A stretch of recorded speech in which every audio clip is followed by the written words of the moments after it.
സങ്കീർത്തനങ്ങൾ അധ്യായം 118. തേസ്. ദൈവമേ, നിന്റെ വേദപ്രമാണത്തിൽ അടങ്ങിയിരിക്കുന്ന അത്ഭുത കാര്യങ്ങളെ കാണുവാൻ എൻ്റെ ഉൾക്കണ്ണുകളെ പ്രകാശിപ്പിക്കണമേ. ആമേൻ. കർത്താവേ, നീ അരുളി ചെയ്ത പ്രകാരം നിന്റെ വൃത്തിനോട് നന്മ ചെയ്യണമേ. ഞാൻ നിന്റെ കൽപ്പനകളെ വിശ്വസിച്ചിരിക്കൊണ്ട് നല്ല ബുദ്ധിയും കൃപയും ബോധവും എനിക്ക് ഉപദേശിക്കണമേ. ഞാൻ കഷ്ടതയിലാകുന്നതിനു മുമ്പ് വിശ്വസിച്ച് നിന്റെ തിരുവചനം പ്രമാണിച്ചു.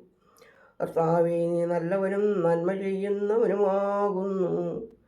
നിന്റെ പ്രമാണങ്ങൾ എന്നെ പഠിപ്പിക്കണമേ. നിഗളികളുടെ അനീതി വളരെയാകുന്നു. ഞാൻ എൻ്റെ പൂർണ്ണ ഹൃദയത്തോടെ നിന്റെ കൽപ്പനകൾ ആചരിച്ചു. അവരുടെ ഹൃദയം നെയ് പോലെ വൃഷ്ടിയായിരിക്കുന്നു. ഞാൻ നിന്റെ വേദപ്രമാണത്തെ പ്രമാണിച്ചു. ഞാൻ നിന്റെ പ്രമാണങ്ങളെ പഠിക്കേണ്ടതിന് കഷ്ടത സഹിക്കുന്നത് എനിക്ക് നന്നായി. നിന്റെ വായിലെ വേദപ്രമാണമായിരം സ്വർണത്തെക്കാളും വെള്ളിയേക്കാളും എനിക്ക് നല്ലതാകുന്നു. യൂത്. തൃക്കൈ എന്നെ സൃഷ്ടിച്ചു. നിന്റെ വേദപ്രമാണം എന്നെ പഠിപ്പിക്കണമേ. ഞാൻ നിന്റെ വചനത്തിനായി പ്രത്യാശിച്ചു എന്ന് എൻ്റെ ഭക്തന്മാർ കണ്ട് ഗ്രഹിക്കട്ടെ. കർത്താവേ, നിന്റെ വിധികൾ നീതിയുള്ളവയാകുന്നുവെന്നും നിന്നിലുള്ള വിശ്വാസം എന്നെ വിനയമുള്ളവനാക്കി എന്ന് ഞാൻ അറിഞ്ഞു. നിന്റെ വൃത്തിനോട് നീ അരുളി ചെയ്ത പ്രകാരം നിന്റെ കരുണ എൻ്റെ ആശ്വാസത്തിനായി തീരട്ടെ.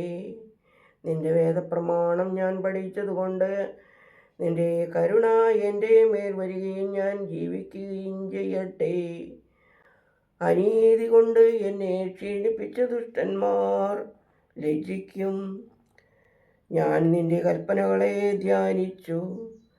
നിന്നെ ഭയപ്പെടുന്നവരും നിന്റെ സാക്ഷിയെ അറിയുന്നവരും എൻ്റെ അടുക്കലേക്ക് തിരിയും. എൻ്റെ ഹൃദയം നിന്റെ കൽപ്പനകൾ ധ്യാനിക്കും. ഞാൻ ലജ്ജിക്കയില്ല. എൻ്റെ ആത്മാവ് നിന്റെ രക്ഷയ്ക്കായി ആഗ്രഹിച്ചു. ഞാൻ നിന്റെ വചനത്തിൽ ആശ്രയിച്ചു. ഓഫ്. എൻ്റെ ആത്മാവ് നിന്റെ രക്ഷയ്ക്കായി ആഗ്രഹിച്ചു. ഞാൻ നിന്റെ വചനത്തിൽ ആശ്രയിച്ചു. നീ എപ്പോൾ എന്നെ ആശ്വസിപ്പിക്കുമെന്ന് തിരുവചനത്തെക്കുറിച്ച് എൻ്റെ കണ്ണുകൾ കാത്തിരുന്നു. എന്തെന്നാൽ ഞാൻ ഉറച്ച വെള്ളത്തിൽ തോൽക്കുടം പോലെയായി. ഞാൻ നിന്റെ പ്രമാണങ്ങൾ മറന്നില്ല. നിന്റെ ദാസന്റെ ദിവസങ്ങൾ എത്രയാകുന്നു. എന്നെ പീഡിപ്പിക്കുന്നവരോട് എനിക്ക് വേണ്ടി നീ എപ്പോൾ ന്യായം നടത്തും. നിന്റെ ന്യായപ്രമാണത്തിൽ ഉൾപ്പെടാത്ത ദുഷ്ടന്മാർ എനിക്ക് കുഴി കുഴിച്ചു. നിന്റെ ന്യായപ്രമാണങ്ങളൊക്കെയും വിശ്വസനീയങ്ങളാകുന്നു. അന്യായക്കാർ എന്നെ ഉപദ്രവിച്ചു. അവർ ഭൂമിയിൽ കിണത്തിൽ എന്നെ നശിപ്പിക്കുമായിരുന്നു. ഞാൻ നിന്റെ കൽപ്പനകളെ ഉപേക്ഷിച്ചില്ല. തിരുവായിലെ സാക്ഷിയെ ഞാൻ പ്രമാണിക്കേണ്ടതിന് നിന്റെ കരുണയിൻ പ്രകാരം എന്നെ ജീവിപ്പിക്കണമേ.